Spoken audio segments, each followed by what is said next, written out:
So let's do a quick overview of Indian philosophy. Indian philosophy is called Darshana in Sanskrit. It means view or direct experience of the truth. Darshana got two main components. One is theory, which is based on pure reasoning, and practice, which is based on direct experience. As you know that the theory without practice is empty, and practice without theory is blind because it doesn't know where it's going. Now, all the Indian philosophies are categorized in two types.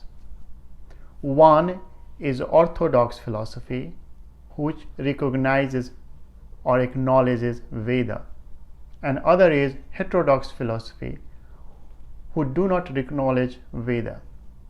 So there are 6 Orthodox philosophy: Nyaya, Vaisheshika, Samkhya, Yoga, Mimansa, and Vedanta. They are listed in the order of its complexity and the way they find the lower truth to the higher truth. Vedanta is considered as the highest truth. Now, on the other side, there are 5 major heterodox philosophies, which are Charvaka, Ajnana, Ajivika, Jainism, and Buddhism. So let's talk about the type of each of these philosophy very quickly. So in Hindu philosophy, the first one is Nyaya, which has to deal with logic. Thus, it is based on realism.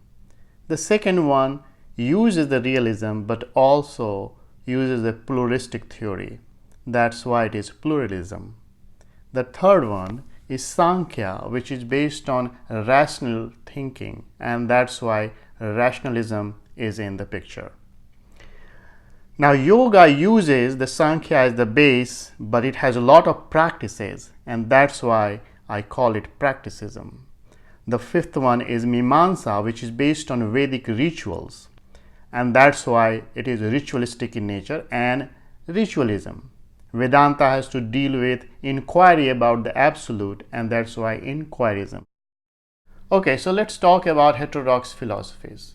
The very first one is Charvaka, which is called materialism, in which the whole goal is eat, sleep, be merry, because with death everything will be gone.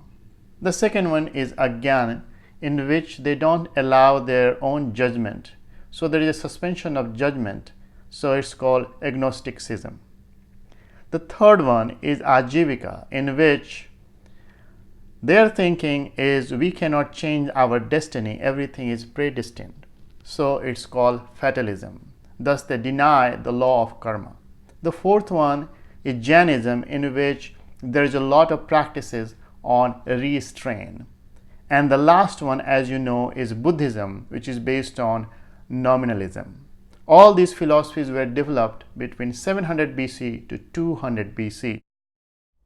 Now, going back to the first six philosophies, they are grouped together in 3 categories because some of the philosophies has some common things.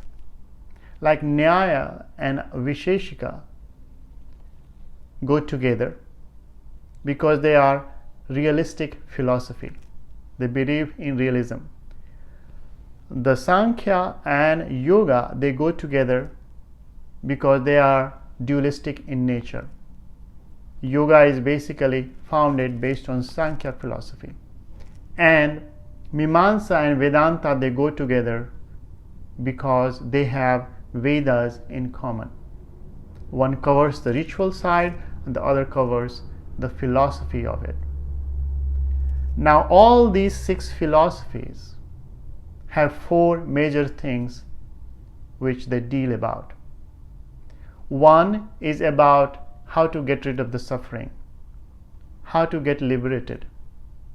The second is to know about ourselves. Who am I? Knowing about our individual soul. The third is about how this world came in existence. What is my relationship with everything else? And the fourth is inquiring about God or any supernatural power who is managing this creation. So that's the basically nutshell of the whole Indian philosophy.